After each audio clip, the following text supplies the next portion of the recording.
Bismillahirrahmanirrahim. Assalamu alaikum students. My name is Mohammad Farhan Khan Abbasi and you're watching Executive Coaching Center's online session. Students, आज हम lecture number 8 में एक और important theory पढ़ेंगे international relation की, that is idealism, और modern days में इसी थ्योरी को लिबरल थ्योरी भी या लिबरलिज्म भी कहा जाता है। स्टूडेंट्स, इससे पहले कि हम डिटेल कंटेंट एनालिसिस करें आज के इस लेक्चर के, मैं थोड़ा सा ग्लिम्स देना चाहता हूं आपको लिबरलिज्म के कॉन्सेप्ट्स के बारे में। जैसे कि हमने पिछले लेक्चर्स में रियलिज्म को इन डिटेल अंडरस्टैंड करने की कोशिश की और रियलिज्म के कुछ बेसिक कोर वैल्यूज़ को भी अंडरस्टैंड किया, जिसमें रियलिस्ट वर्ल्ड इंटरनेशनल रिलेशन में पावर पॉलिटिक्स को, सेल्फ इंटरेस्ट को, ह्यूमन नेचर को, आगे आने वाले वक्तों में इंटरनेशनल सिस्टम को अनार्किक बोलते हैं। उसके साथ साथ सेल्फ गेन की बात करते हैं, ज़ीरो सम गेन की बात करते हैं, इंटरनेशनल रिलेशन को कॉन्फ्लिक्चुअल कहते हैं, स्टेट को एक यूनिटरी और प्राइमरी प्लेयर कहा जाता है इंटरनेशनल रिलेशन में। इसके बिल्कुल ऑपोजिट एक और थ्योरी भी सरफेस की 19th and 20th सेंचुरी में। इसने बहुत ज़्यादा एक्सेलरेट किया और वक्त के साथ साथ एक प्रोमिनेंट रिबटल के तौर पे सामने है।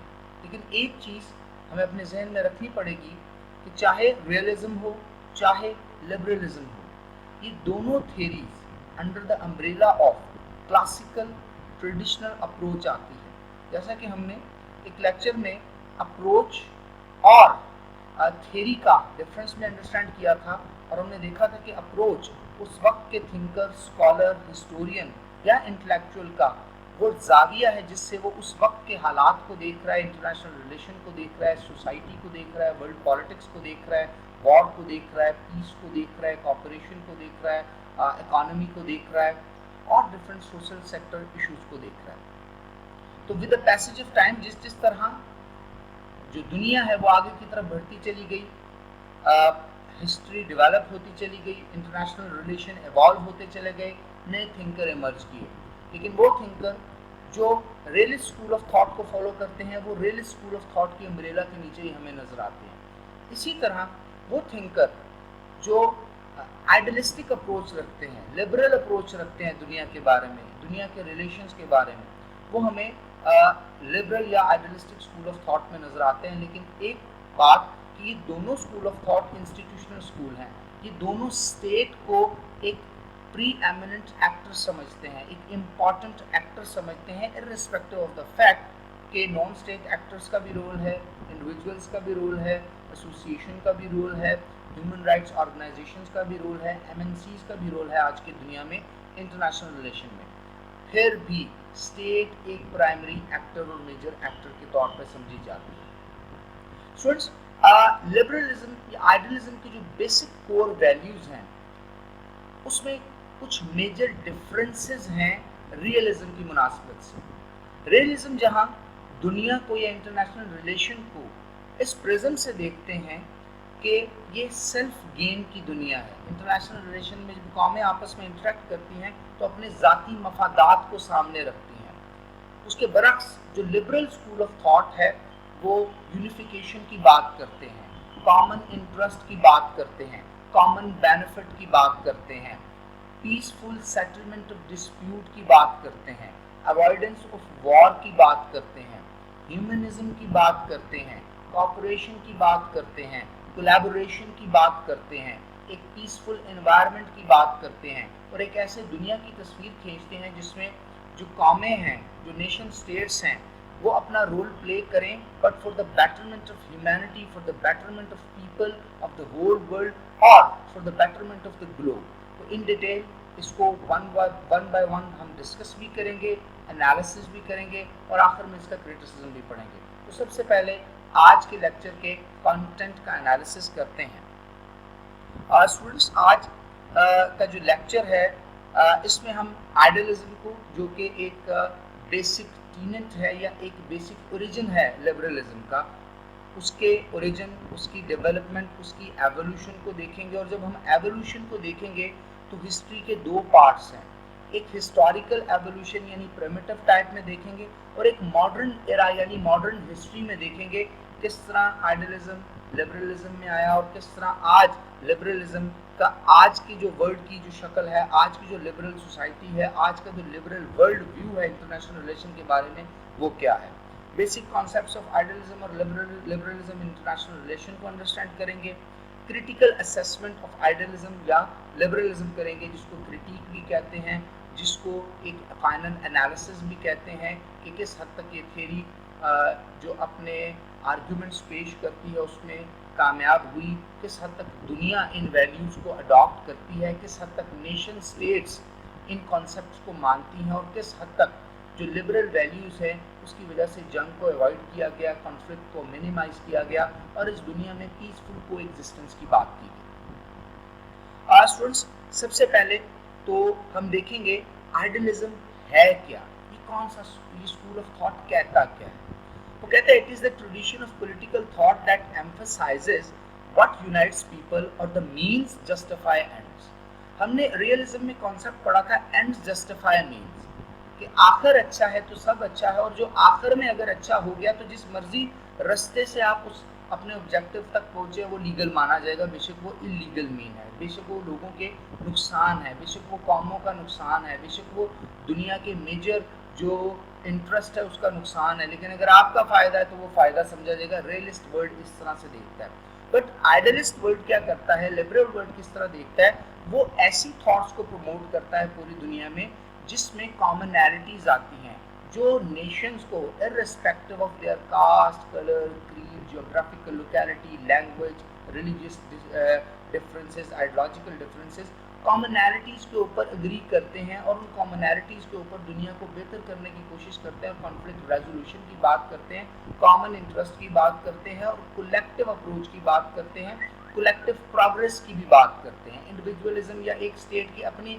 इंटरेस्ट की बात नहीं करते, एज ए होल पूरे ग्लोब के इंटरेस्ट की बात करते हैं। तो यहाँ पर पूरे का पूरा फ्रेज चेंज हो जाता है, ये कहते हैं मीन्स जस्टिफाई एंड्स। अगर आपका रास्ता बेहतर है, अगर आपका रास्ता नेकी का है, अगर आपका रास्ता उन दुनिया के एरियाज को एड्रेस करने का है जिसमें कॉन्फ्लिक्ट रेजोल्यूशन हो सकती है, जिसमें दुनिया कुछ कॉमन ग्राउंड्स पे इकट्ठी हो सकती है, जिसमें बड़े ममालिक छोटे ममालिक के साथ मिलकर कोई ऐसे रास्ते निकाल सकते हैं जिसमें जो छोटे ममालिक हैं या कुछ ऐसे खत्ते हैं जो इनसिक्योर ना फील करें, जिसमें हम डिफेंस एंड स्ट्रेटेजिक स्टडीज से हट के कल्चरल एक्सचेंज की बात कर सकते हैं, जिसमें हम अपने कॉमन बेनिफिट्स की बात कर सकते हैं। इसका ओरिजिन जिस तरह के हम देखते हैं कि रियलिज्म का ओरिजिन भी प्रिमिटिव हिस्ट्री में इसकी रूट्स मिलते हैं, बिल्कुल वैसे ही ग्रीक ओरिजिन है आइडियलिज्म का भी।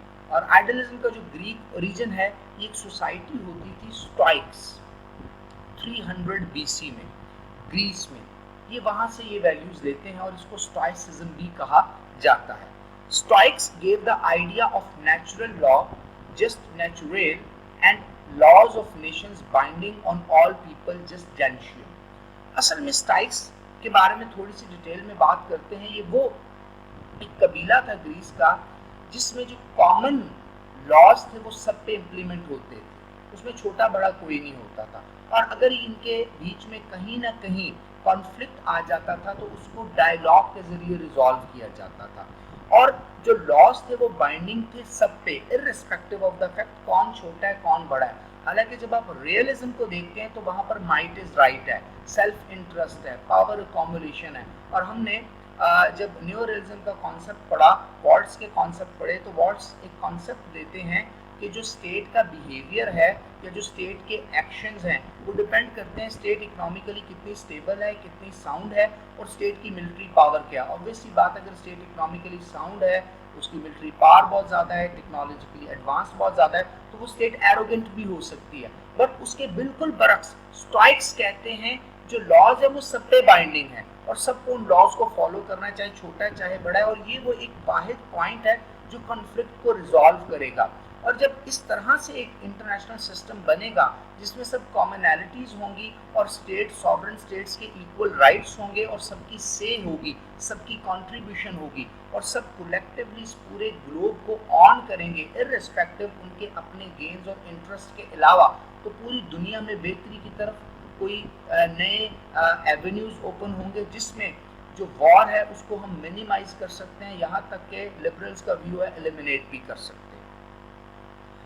اسٹائکس کا ایک اور پوائنٹ آپ سے ڈسکس کروں، they emphasized on the unity and equality of humankind, جیسے کہ آج کے لبرلز بھی اس کی بات کرتے ہیں۔ تیسری بات جس طرح کہ ہم نے ابھی بات کی کہ reason and dialogue to settle dispute, war is not the resort to settle the dispute, کسی بھی ڈسپیوٹ کو سیٹل پاور سے نہیں کرنا چاہیے، پاور پالیٹکس کو اوائڈ کرنا چاہیے، رادر دین کہ آپ کسی ڈسپیوٹ میں انوالو ہوں، انڈلج ہوں، ڈسٹرکشن کریں، ڈیمیج کریں اور اپنے انٹرسٹ کو گین کریں، کیوں نہ آپ ڈائلاگ کریں، کیوں نہ آپ پیس کے اوپر بات کریں اور کیوں نہ آپ پیسفلی کسی بھی ڈسپیوٹ کو سیٹل کریں، کیونکہ ہم نے ہسٹوریکلی دیکھا ہے چاہے وہ فرسٹ ورلڈ وار ہو چاہے وہ سیکنڈ ورلڈ وار ہو، اس کا اینڈ آخر قومیں ڈائلاگ ہی کرتی ہیں، ڈائلاگ پر آ کر ہی ایشوز کو سیٹل کیا جاتا ہے اور ان ایشوز کے پھر ریزلٹس دیکھے جاتے ہیں اور پھر سے ایک نئی دنیا کی بات کی جاتی ہے، جیسا فرسٹ ورلڈ وار کے بعد لیگ آف نیشن کے بننے پہ آیا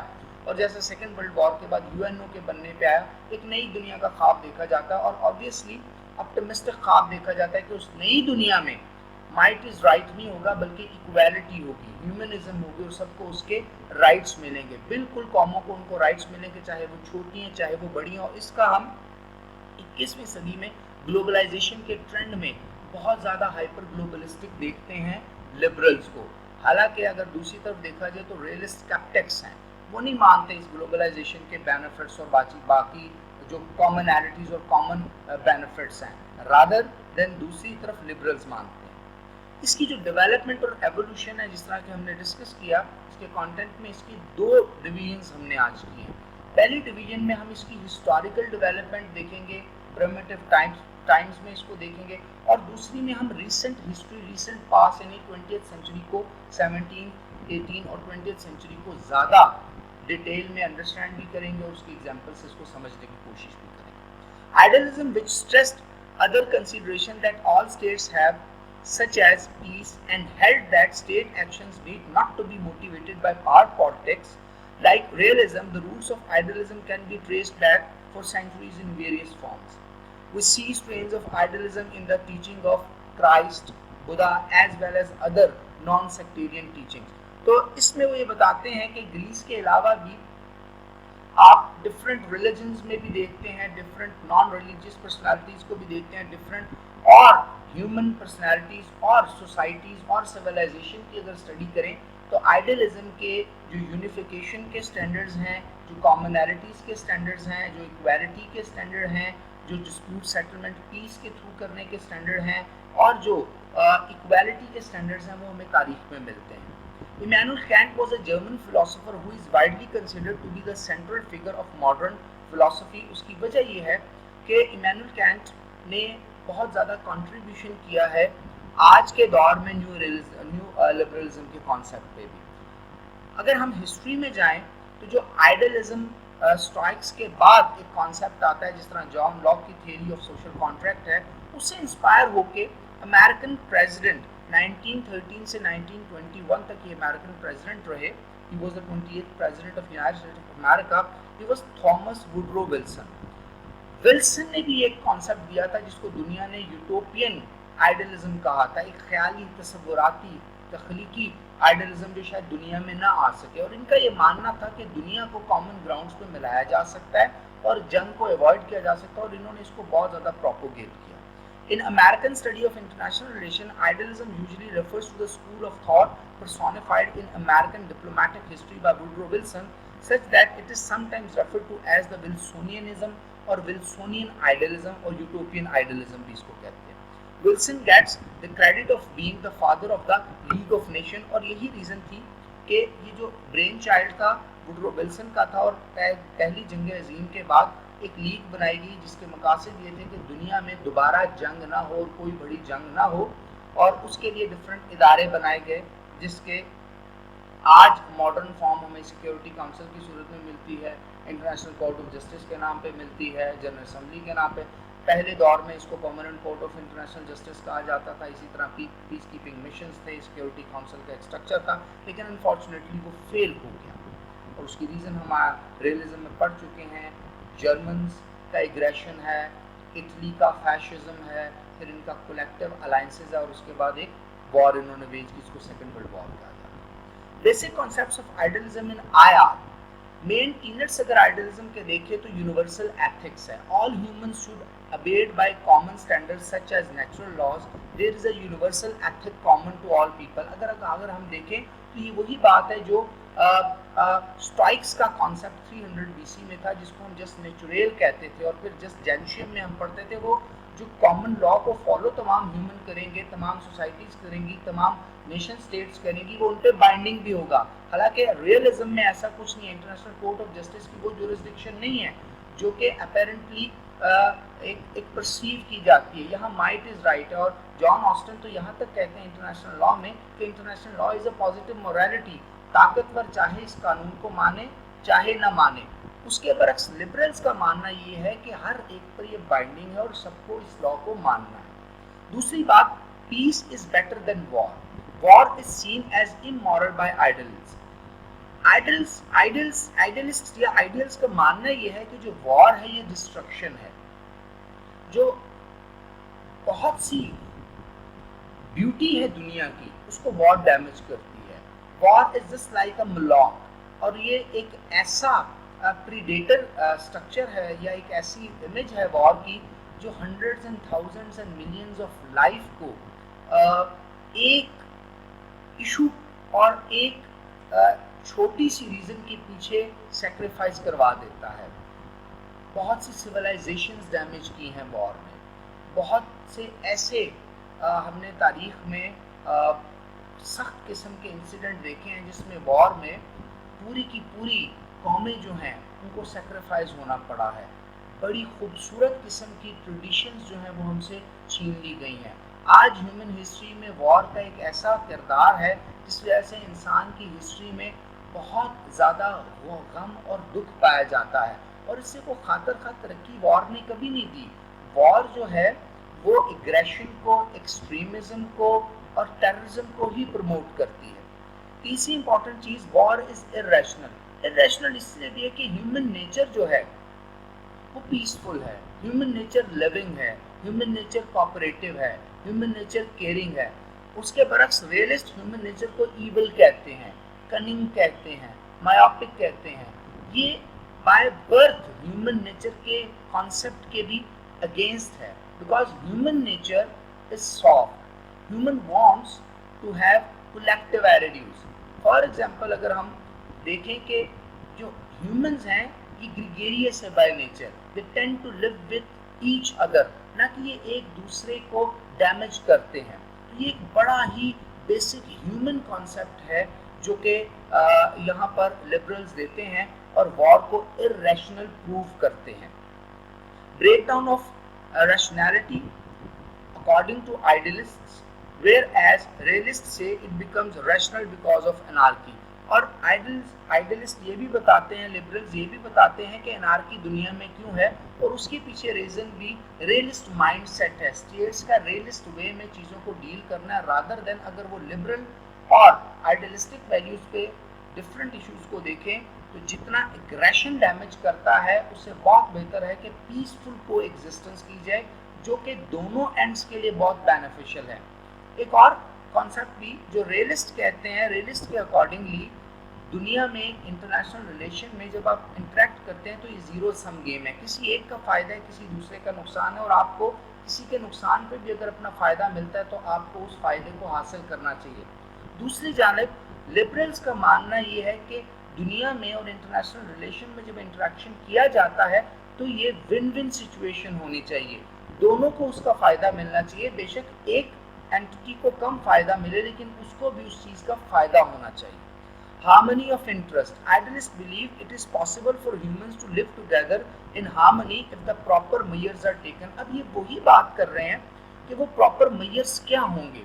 अगर आप आगे स्टेजेस पे 17, 18 और 19 सेंचुरीज और 20th सेंचुरी में देखें तो हमें वो प्रॉपर मेयर्स नजर आते हैं, डेमोक्रेटिकली इलेक्टेड गवर्नमेंट्स हो, एजुकेशन हो, इंटरनेशनल इंस्टीट्यूशंस जो अपना रोल अदा करें वो मेरिट के ऊपर हो, उसमें बाइसेस ना हो, उसमें जस्टिस के एलिमेंट हमें नजर आए। पांचवी चीज, trade between states promote peace. Ideals believe the full implementation of democracy could provide a harmony and interest, wealth and good life. War disrupts economies, wars are destructive and not necessarily profitable, especially to most individuals in the world. और ये एक बहुत detailed analysis है first world war के बाद भी, second world war के बाद भी, इवन रीजनल वॉर्स में भी आपने देखा, आपने ट्रीटी ऑफ वेस्टफेलिया से पहले भी देखा, 1618 से 1648 तक सेंट्रल यूरोप में जो वॉर लड़ी गई रिलीजन के नाम पे, कैथोलिक वर्सेस प्रोटेस्टेंट, उसमें भी डैमेज बहुत ज़्यादा थे, डिस्ट्रप्शन बहुत ज़्यादा थी, डिटीरियोरेशन बहुत ज़्यादा थी, उसका कोई खास आउटपुट नहीं था, ना इंडिविजुअल को, ना सोसाइटी को, ना वर्ल्ड को। तो वॉर को तो ये वैसे ही डिसलाइक करते हैं और कहते हैं कि वॉर बेसिकली ह्यूमन रिलेशन को डैमेज करता है, ना कि बेनिफिट करता है। डेफिनेशन एंड सेंट्रल थीम की तरफ जाते हैं कि बेसिक सेंट्रल थीम क्या है। कुछ थीम तो हमें अभी काफ़ी हद तक समझ आ गया है, लेकिन एक प्रॉपर जो टेक्स्ट बुक डेफिनेशन उसको भी अंडरस्टैंड करते हैं। Liberal international theory contains a highly sophisticated and by and large accurate description of the state of contemporary international relation, the only purpose for which power can rightfully be exercised over any member of civilized community against his will, it is to prevent harm to others. यहाँ पर वो ये कहते हैं कि power को इस्तेमाल करना बुरी बात नहीं है, लेकिन वो पावर जो किसी को हार्म कर सकती है, डैमेज कर सकती है, उसके इस्तेमाल के ऊपर, उसकी एग्जीक्यूशन के ऊपर हमें देखना पड़ेगा कि क्या वो पीसफुल तरीके से काम हो सकता था। और जो एग्जीक्यूशन ऑफ पावर है वो जो स्टेट्स करती हैं अपने पॉलिटिकल, अपने इकोनॉमिक, अपने स्ट्रेटेजिक गेन्स के लिए, तो उसमें दुनिया में एक नया ट्रेंड आ जाता है कंपटीशन का। और वो कंपटीशन चाहे मिलिट्री एरियाज में हो, चाहे इकोनॉमिक एरियाज में हो, चाहे पॉलिटिकल अरीना में हो, जब वो कंपटीशन आपके एंटाई एक कौम दूसरी कौम के खिलाफ करती है तो उसमें कॉन्फ्लिक्ट जरूर परसिस्ट करता है। और अगर हम इस कंपटीशन को अवॉइड करें, कोऑपरेशन, डायलॉग और आपस में मिल बैठ के इश्यूज को रिजॉल्व करें और कलेक्टिव अप्रोच रखें, तो वो जो कॉन्फ्लिक्ट का एलिमेंट है वो सरफेस नहीं हो सकता। Community commitment to the individual naturally endowed with reasons, emphasis on power. इसके बाद वो कहते हैं how did liberalism come about. अब दुनिया में लिबरलिज्म आज की दुनिया में या मॉडर्न एरा में कैसे आई, ये 17, 18, 19 and 20th century, in 400 years को अगर हम इन डिटेल एनालिसिस करें तो बहुत से लोगों की, बहुत से स्कॉलर्स की बहुत ज़्यादा वैल्यू ओरिएंटेड वर्क है, उनकी थॉट हैं, उनकी कन्विंसिंग थीरीज हैं, उनके अपने जो वैल्यूज ह्यूमैनिटी को, सोसाइटी को वो देते हैं, उसकी कंट्रीब्यूशन है, जिसकी वजह से आज इंटरनेशनल रिलेशन में ये स्कूल ऑफ थॉट एक इम्पॉर्टेंट प्लेस ऑक्यूपाई कर पाया है। Liberal is derived from the Latin word liber which means free man। इसका मतलब क्या है? अगर हम गौर से देखें तो यही वो बात है जो स्ट्राइक्स 300 BC में करते हैं, जस्ट नेचुरल, जैसा नेचर में है, परिंदे आज़ाद हैं, बारिश किसी भी जगह हो सकती है, झरने, दरिया, समंदर अपनी रवानी से चलते हैं, हवा को किसी से इजाज़त नहीं लेनी पड़ती। इसी तरह बहुत सी नेचर में ऐसी चीज़ें हैं जो बाइसेस पर नहीं है, जो आपकी कुदरत है वो बाइस्ड थॉट नहीं रखती, वो बाइस्ड एटीट्यूड नहीं अपनाती। तो क्यों ना इंसान जो फ्री पैदा हुआ है उसकी थॉट को भी फ्री रखा जाए और उस फ्री थॉट और फ्री मूवमेंट की डेफिनेशंस बना दी जाएं, और उस डेफिनेशंस और उस लिमिट को जो क्रॉस करे, उस बाइंडिंग से बाहर जाए, उसको सजा दी जाए, चाहे वो ताकतवर है चाहे वो कमजोर है। फ्रीडम और लिबर्टी का कॉन्सेप्ट आया, ओपन माइंडेडनेस का कॉन्सेप्ट आया, जनरसिटी का कॉन्सेप्ट आया। हम देखते हैं कि ये concept middle of 17th century में ब्रिटिश सोसाइटी में बहुत ज़्यादा सरफेस किए और वहाँ पर पहले से एग्जिस्ट भी करते थे। इसके साथ साथ हमने देखा कि जो मोनार्की का कॉन्सेप्ट है वेस्ट में वो आहिस्ता आहिस्ता ख़त्म होना शुरू हुआ। 1648 में نیشن اسٹیٹس کا کانسیپٹ ایمرج کرتا ہے, چھوٹی چھوٹی ریاستیں یورپ میں بن جاتی ہیں, مونارکی کا کانسیپٹ, فیڈرلزم کا جو فیوڈلزم کا کانسیپٹ ہے یہ بریک ڈاؤن ہونا شروع ہوتا ہے. تو لوگوں کو ایک بریتھر ملتا ہے, سانس لینے کی جگہ ملتی ہے, ان کو اپنی ایگزسٹنس, اپنی ویلیو, اپنے اسٹیٹس کا احساس ہوتا ہے. کیپٹلسٹ سوسائٹی آئی جو جتنی محنت کرے گا اتنا ہی وہ زیادہ گرو کر سکتا ہے. Market economy I, uprising of middle class آئی. یہ وہ کلاس ہے جو آج بھی ایگزسٹ کرتی ہے جس میں پروفیشنلز ہوتے ہیں, ڈاکٹرز ہوتے ہیں, پروفیسرز ہوتے ہیں, انجینئرز ہوتے ہیں, انٹلیکچوئلز ہوتے ہیں, آپ کے میڈیا پرسنالز ہوتے ہیں, جابینز ہوتے ہیں, رائٹرز ہوتے ہیں, مڈل لیول کے بزنس مین ہوتے ہیں, ڈفرینٹ سیگمنٹس آف سوسائٹی ہوتے ہیں جن کے پاس تعلیم بھی ہوتی ہے, تربیت بھی ہوتا ہے, پروفیشنل اسکل بھی ہوتا ہے, اور جو سوسائٹی کو گروم کر سکتے ہیں. Enlightenment period, reconstruction of society, law, custom and administration. obvious بات ہے جب مونارک کے پاس سے پار چھین لی گئی, فیوڈلز کے پاس سے پار چھین لی گئی, تو جو سوسائٹی ایمرج کی اس سوسائٹی نے پھر اپنے نئے رولز, نئے نارمز, نئے ویلیوز دیے.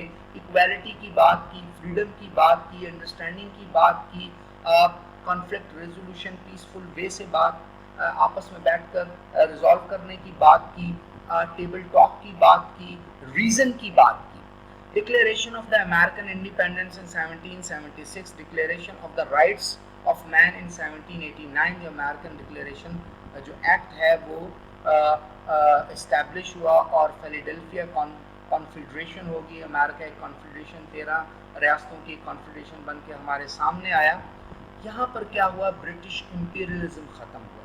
امریکن ایکٹ آف انڈیپینڈنس میں لکھا ہے all men are created equal, that they are endowed by their creator with certain unalienable rights, that among these are life, liberty and the pursuit of happiness.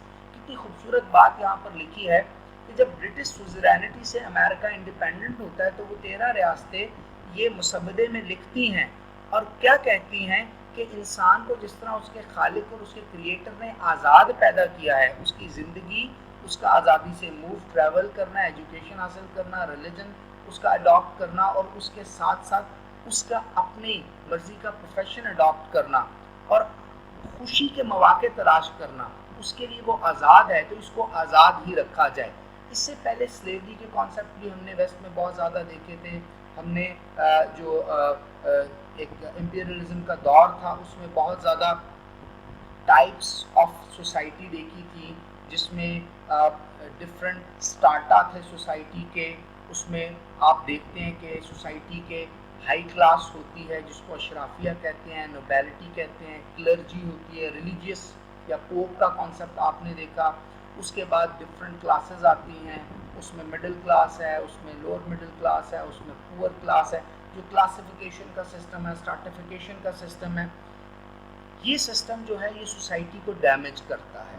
اسی طرح یہی system پھر international arena میں بھی آ جاتا ہے کہ کچھ اسٹیٹس جو ہیں وہ نوبل اسٹیٹس ہیں, کچھ اسٹیٹس جو ہیں وہ مڈل اسٹیٹس ہیں, کچھ اسٹیٹس ہیں وہ کافی لوور اسٹیٹس ہیں. اگر ہم سسٹم تھیوری کو انڈیپتھ انالیسس کریں تو اس میں کچھ کور ہیں, کچھ سیمی پیریفری ہیں, کچھ پیریفری ہیں. کور میں بڑے کم کنٹریز آپ سسٹم تھیوری میں جب پڑھتے ہیں تو آپ کو نظر آتے ہیں, لیکن وہ دنیا کے 87% ریسورسز کو اوکوپائی کر بیٹھے ہیں. جو سیمی پیریفری ہے یہ وہ ملک ہیں جو میڈیوکر ہائی اسٹینڈرڈ کے بالکل قریب ترین ہیں, ایمرجنگ اکانومیز ہیں یا ڈیولپنگ نیشنز ہیں, اور 87% پاپولیشن رہتی ہے پیریفری میں یعنی غریب ممالک میں. اور اسی اسٹارٹیفیکیشن جو دنیا کی ورلڈ کی اسٹارٹیفیکیشن ہے اس کی وجہ سے ایکویلٹی کا کانسیپٹ سرفیس نہیں ہوتا. اس کے ساتھ ساتھ آپ نے دیکھا ہوگا کہ اسی اثنا میں فرینچ ریولوشن بھی آتا ہے, انڈسٹریل ریولوشن بھی آتا ہے, انسان کی جو اہمیت ہے وہ بھی سامنے آتی ہے. تو یہ کانسیپٹ سوسائٹی سے چلتے ہیں اور نیشن تک آتے ہیں, پھر نیشن سے پوری گلوب میں وقت کے ساتھ ساتھ ان 300-350 سال میں ایمرج کرتے ہیں, سرفیس کرتے ہیں اور اسٹیبلش ہوتے ہیں. سینٹرل ویلیوز ابھی ہم نے کچھ اس کی پرائم ازمپشنز دیکھی, جس میں ایکویلٹی ہے, ایکول رائٹس ہیں, ہیومینٹی ہے, فریڈم ہے, اور ہیومن کائنڈ کی جو لبرٹی ہے اس کے کانسیپٹس ہیں. اس کا مطلب ہے یہ سوسائٹی کی تھیوری ہے, انڈیویجول سے نکلی ہوئی تھیوری, اور پھر انڈیویجول اسٹیٹ کی ایگزسٹنس انٹرنیشنل ارینا میں پھر اس کی آگے لبرٹی اور پھر اس کی آگے کامن انٹرسٹ، پھر اس کے کانفلکٹ ریزولوشن، پھر اس کی پیسفل کو ایگزسٹنس، پھر اس کے ڈیموکریٹک انٹرنیشنل رائٹس کی بات آج کے دور میں پھر اس تھیوری میں نظر آتے ہیں، اس کو نیو لبرلزم کہا جاتا ہے. It denotes a particular kind of moral judgment about the distribution of rewards and punishments. Toleration is necessary to strike a balance among conflicting interests and to create harmony. For liberals, power naturally corrupts, and if it isn't regulated or checked, it can be abused. اب جو ریلسٹ کا concept ہے وہ پار accumulation ہے، پار politics ہے. ہم یہ دیکھتے ہیں کہ پار کرپٹس اینڈ ایبسولوٹ، پار کرپٹس ایبسولوٹلی. بالکل یہی بات لبرلز بھی کرتے ہیں کہ پار کے اوپر چیک اینڈ بیلنس ہونے چاہیے، اور انٹرنیشنل انسٹیٹیوشن کی جو گورننس ہے وہ اتنی زیادہ انڈیپینڈنٹ اور جسٹس پہ بلیو کرنی چاہیے کہ وہ جو ابیوز آف پار چند قومیں کرتی ہیں جس کی وجہ سے کنفلکٹ جنریٹ کرتا ہے، انسیکیورٹی جنریٹ کرتی ہے، اور اس انسیکیورٹی کی وجہ سے فردر انارکی پروموٹ کرتی ہے اور پرسسٹ کرتی ہے اور پھر پینیٹریٹ کرتی ہے پورے گلوب میں اور فردر کنفلکٹ رائز کرتا ہے، اس کو چیک اینڈ بیلنس کیا جائے اور اس کو کنٹرول کیا جائے.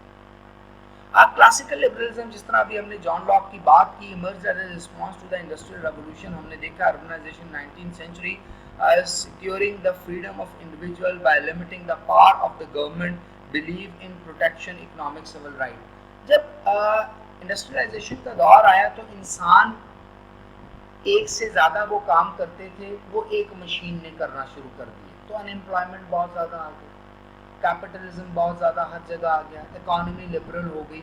تو پھر ہیومن رائٹس کی بہت سی، ہیومن فریڈم کی، فریڈم آف اسپیچ کی، فریڈم آف ایکسپریشن کی بہت زیادہ باتیں کی، جس میں جان لاک کی سوشل کانٹریکٹ کی تھیوری بڑی زیادہ امپورٹنٹ، اور کلاسیکل لبرلزم کی ایک بیسک روٹ بھی یہیں سے ہمیں ملتی ہے جو اسٹائک سے چلی ہوئی جان لاک تک آتی ہے. اور پھر آج کے دور میں فریڈم آف ایکسپریشن، میڈیا کا انڈیپینڈنٹ ہونا، آپ کا فریڈم آف اسپیچ کا انڈیپینڈنٹ ہونا، آج کے دور میں فیمنزم کے کانسیپٹ ہم دیکھتے ہیں، ہیومن رائٹس کے کانسیپٹ دیکھتے ہیں، تو ان کی روٹس بھی پھر جا کر کے وہیں ملتی ہے.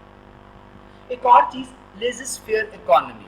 لیزس فیئر ایک فرینچ کا ورڈ ہے جس کا مطلب ہے let them do as they ول.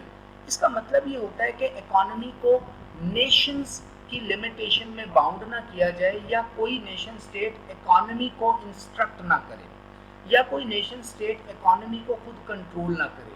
اگر آپ دیکھیں تو جو کنٹرولڈ اکانومیز ہوتی ہیں، کلوزڈ اکانومیز ہوتی ہیں، جس طرح کمیونزم میں ہم نے دیکھا، سوشلزم کے ماڈل میں ہم نے دیکھا، اس میں کیا ہوتا ہے، لوگ ایفرٹ نہیں کرتے، انڈیویجول ایکسل کرنے کی کوشش نہیں کرتا.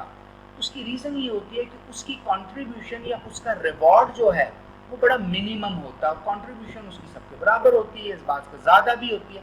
تو جب نیشنز اس طرح کے ماڈل کو فالو کرتی ہیں، اس کو ہم مرکنٹائلسٹک اکانومی یا نیشنلسٹک اکانومی بھی کہتے ہیں، کہ اپنی نیشن کو پروموٹ، اپنی اکانومی کو، اپنی انڈسٹری کو خود ہی کرنا، اور خود ہی اس کو یوز بھی کرنا، اور اس کو ایکسپورٹ نہیں کرنا، یا کسی چیز کو امپورٹ نہیں ہونے دینا، یا اکانومی کو اوپن نہیں ہونے دینا، تو اس سے کوآپریشن نہیں ہو سکتی، اس سے کوئی ایگزسٹنس کا کانسیپٹ نہیں آ سکتا. Relates with classical liberalism in the way to work a free market economy.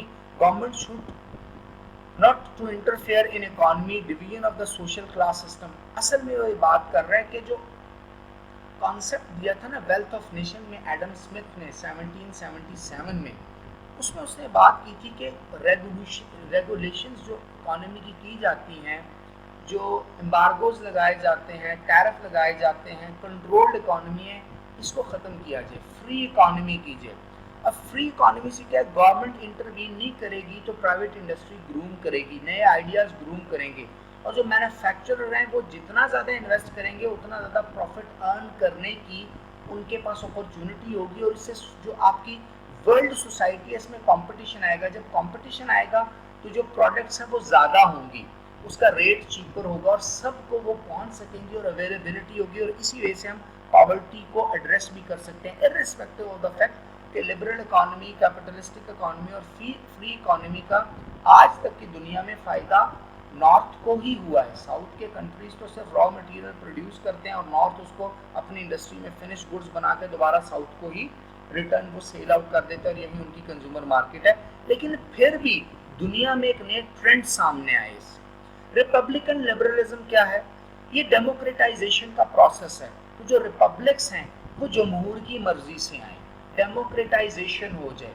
Democratic piece theory भी हमने देखी, जो लिबरल बड़ी प्रमोट करते हैं कि वो नेशंस जहाँ पे डेमोक्रेसी होती है वो पीसफुल होती हैं, रादर देन उन नेशंस के जहाँ पे वन मैन गवर्नमेंट होती है, डिक्टेटोरियल रिजीम्स होती है, मोनार्की होती है, ओलिगार्ची होती है, वहाँ पर इतनी ज़्यादा ग्रोथ नहीं होती और वहाँ वॉर के चांसेस ज़्यादा होते हैं। लेकिन वो नेशंस जो डेमोक्रेटाइजेशन के प्रोसेस से गुजर चुकी होती हैं और डेमोक्रेटिक नेशंस होती हैं, वहाँ पर जो जंग है उसको ज़्यादा से ज़्यादा अवॉइड किया जाता है, क्योंकि लोग जनरली जंग के हक में नहीं होते और उनका प्रेशर होता है avoidance of war. Claims that liberal democracies never fight each other and in that sense are more peaceful. ये democratic peace theory का ही concept है। Domestic political cultures, common moral values, economic cooperation and interdependence में इनका believe होता है। The concept originates in the writing of German philosopher Immanuel Kant entitled The Perpetual Peace 1795 से 1983 तक Immanuel Kant का हम जिक्र भी कर चुके हैं। इसके बाद एक और लिबरलिज्म का कॉन्सेप्ट आता है जिसको इंटरडिपेंडेंस लिबरलिज्म या न्यू लिबरलिज्म या लिबरल इंस्टीट्यूशनलिज्म भी कहा जाता है। इंटरडिपेंडेंस लिबरलिज्म रॉबर्ट कोहेन के कॉन्सेप्ट्स और आज की दुनिया में जोसेफ नाय के कॉन्सेप्ट्स। अगर आप गौर से इन डेप्थ इनको देखा है तो इंटरडिपेंडेंस लिबरलिज्म क्या है? Interdependence liberalism means mutual interdependence, यानी पूरी दुनिया का स्टेक एक जगह पे आ जाए। जब पूरी दुनिया एक वेब में आपस में इकट्ठे हो जाएगी और सबका स्टेक किसी एक चीज पे होगा तो फिर जंग नहीं होगी। चाहे किसी का गेन ज्यादा हो, किसी का गेन कम हो, फिर भी उनके कॉमन स्टेक होने की वजह से अवॉइडेंस ऑफ वॉर होगा और अवॉइडेंस ऑफ कॉन्फ्लिक्ट होगी। और अगर कहीं ना कहीं कॉन्फ्लिक्ट अराइज हो भी जाता है तो उसको पीसफुली रीजन से रिजॉल्व भी किया जा सकता है। Free trade, removal of barriers to commerce, it argues that a high division of the labor in international economy increases interdependence between states, discourages and reduces violence conflicts among countries। Obviously बात है कि अगर आप एक ऐसा मुल्क हैं जिस तरह अमेरिका को नेशन ऑफ नेशंस कहा जाता है, जहाँ बहुत सी नेशंस रहती हैं, तो वो किसी एक नेशन, किसी एक नेशनैलिटी, किसी एक रीजन, किसी एक रिलीजन, किसी एक आइडियोलॉजी के खिलाफ कभी बात नहीं करेंगे। क्यों? क्योंकि वहाँ तो बहुत सी नेशंस रहती हैं और जब ये बहुत सी नेशंस डिफरेंट रीजन में कोएग्जिस्ट करेंगी, इनका कल्चरल एक्सचेंज होगा, इकोनॉमिक एक्सचेंज होगा, टेक्नोलॉजिकल एक्सचेंज होगा, एकेडमिक एजुकेशनल एक्सचेंज होगा, इंटरडिपेंडेंस होंगी, एक दूसरे पे डिपेंड करती होंगी, तो कॉन्फ्लिक्ट को अवॉइड करेंगे। इसी तरह कॉम्प्लेक्स इंटरडिपेंडेंस की थ्योरी है जो आज के दौर में, आज आप कॉम्प्लेक्स इंटरडिपेंडेंस ग्लोबलाइजेशन के दौर में रह रहे हैं। आज सिर्फ आप किसी एक चीज पे इंटरडिपेंडेंट नहीं है, आज पूरा ग्लोब एक दूसरे पे इंटरडिपेंडेंट है। हिस्टोरिकली नॉर्थ साउथ पे रॉ मटेरियल के लिए इंटरडिपेंडेंट होता था, जो एम्प्लॉय फोर्स है, लेबर फोर्स है, उसके लिए इंटरडिपेंडेंट होता था। आज पूरी दुनिया इंटरडिपेंडेंट है और उसको कॉम्प्लेक्स इंटरडिपेंडेंस कहते हैं। जैसे कि मल्टीनेशनल कॉर्पोरेशन का नेटवर्क पूरी दुनिया में है। स्टैंडर्ड चार्टर्ड बैंक के बारे में कहता है कि ये वाहिद इदारा है जिसमें 125 नेशनैलिटीज के लोग जॉब करते हैं। इसी तरह नेस्ले को आप देख सकते हैं, पेप्सिको को आप देख सकते हैं, दुनिया की बड़ी कंपनीज को देख सकते हैं, एडवर्टीजमेंट एजेंसीज को देख सकते हैं। आज हमारे सब कॉन्टिनेंट में जो इंटरनेशनल मीडिया की रिपोर्ट्स और रिसोर्सेज है उसमें वेस्ट के मीडिया पर डिपेंड किया जाता है। इसी तरह पूरी दुनिया की इकोनॉमी इंटरडिपेंडेंट है, इसी तरह पूरी दुनिया में टेक्नोलॉजी शेयर्ड है, इसी तरह पूरी दुनिया में जो एयरवेज आप देख सकते हैं, दुनिया जियोग्राफिकली भी आपस में इंटरकनेक्टेड है, टेक्नोलॉजिकली भी इंटरकनेक्टेड है, ट्रेड और कॉमर्स में भी इंटरकनेक्टेड है। इसीलिए दुनिया के अब इश्यूज कॉमन है। टेररिज्म पूरी दुनिया का इशू बन के सामने आता है 21st सेंचुरी में, ग्लोबलाइजेशन के दौर में। एनवायरनमेंट पूरी दुनिया का इशू बन के सामने आता है, रेफ्यूजीज पूरी दुनिया का इशू बन के सामने आता है। रिसेंट एग्जांपल अगर आप देखें तो सीरिया में जो क्राइसिस आता है उसका जो नोटिस है वो कैनेडियन प्राइम मिनिस्टर भी लेते हैं, बाकी वेस्टर्न कंट्रीज भी लेते हैं। आपके जो रोहिंग्या मुस्लिम हैं उनका जब इशू आता है तो आप टर्की का उसमें स्टेक देखते हैं। आज सीरिया के क्राइसिस में अगर एक तरफ रशिया, चाइना और ईरान इन्वॉल्व हैं तो दूसरी तरफ अमेरिका और फ्रांस इन्वॉल्व है, यूके इन्वॉल्व है, इन दोनों के स्टेट्स हैं, और वहाँ पर अगर कोई इंस्टेबिलिटी आती है तो वो पूरी दुनिया में ट्रिकल डाउन हो सकती है, उसका ट्रिकल डाउन इफेक्ट आ सकता है. Complex interdependence is a qualitatively different from earlier and a simple kind of interdependence. जो earlier interdependence थी काफी simple थी, ये थोड़ी सी complex है. Critical response to realism है. Major claims जो complex interdependence के हैं, जो आज के new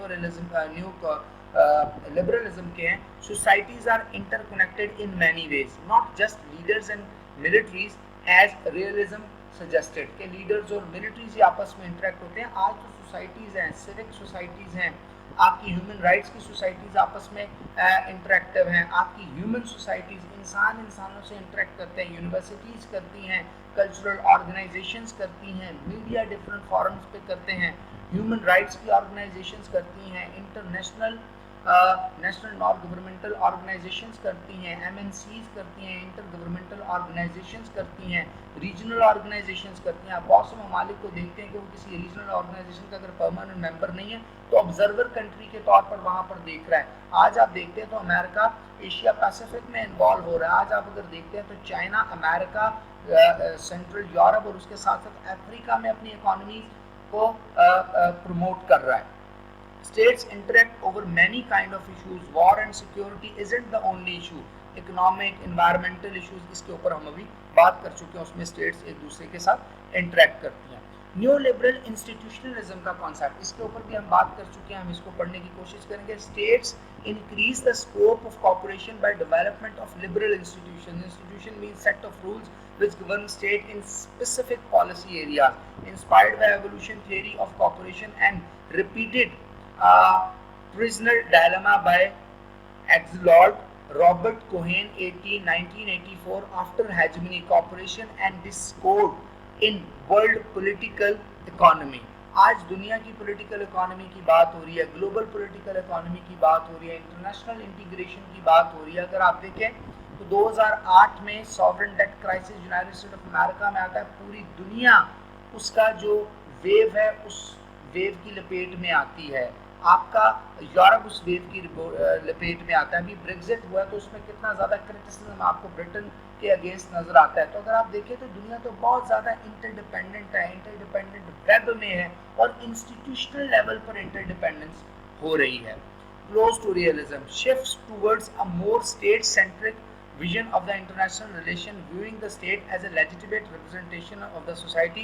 States seek to maximize absolute gains through cooperation. Non-state actors are subordinate to states. Integration at global and regional levels is a privileged process. क्योंकि हम ये पहले बात कर चुके हैं कि जो लिबरल कॉन्सेप्ट्स हैं ये भी बेसिकली ट्रेडिशनल और क्लासिकल अप्रोच के अम्ब्रेला के अंडर आते हैं. तो ये स्टेट को ज़्यादा अहमियत देते हैं rather than non-state actors, other organizations, IFICs, MNCs, IGOs के. लेकिन फिर भी उनका आज रोल लिबरल्स की नज़र में ज़्यादा है. अगर केस स्टडी में देखें तो new liberal institutionalism and global climate change का एक कन्वेंशन है जिसमें पूरी दुनिया पेरिस फ्रांस में इकट्ठी होती है और 2015 में कॉन्फ्रेंस जो आपका क्लाइमेट है 2015 में उसमें बहुत से इश्यूज़ को एड्रेस करने के लिए यूनाइट होती है. वो कि इसके ऊपर 16-17 में भी बहुत काम किया गया, लेकिन आज यूनाइटेड स्टेट ऑफ अमेरिका 2018 में being a realist country, new realist country, इससे एग्जिट कर गया. और यही एक रीज़न है कि जो न्यू लिबरलिज्म या लिबरल व्यूज़ हैं उसको काफ़ी ज़्यादा क्रिटिक का सामना भी करना पड़ता है. इसमें पहला क्रिटिसिज्म है इंटरडिपेंडेंस और डिपेंडेंस. मार्क्सिस्ट क्रिटिक है कैपिटलिज्म के ऊपर. मार्क्सिस्ट क्रिटिक कैपिटलिज्म के ऊपर ये कहती है कि जो कैपिटलिस्टिक इकोनॉमी है ये एक्सप्लॉइट करती हैं, बड़ी कौमें छोटी कौमों को एक्सप्लॉइट करते हैं, अमीर गरीब को एक्सप्लॉइट करता है. जिस तरह मार्क्स का जो कॉन्सेप्ट है प्रोलिटेरिएट का और बॉर्जियोसी क्लास का, जिसमें बॉर्जियोसी क्लास वो क्लास है जो मीन्स ऑफ बिजनेस को ऑन करती है, फैक्ट्री ऑनर्स हैं, लैंड के ऑनर्स हैं, और उसके ऊपर प्रोलिटेरिएट यानी लेबरर अपनी लेबर सेल करते हैं.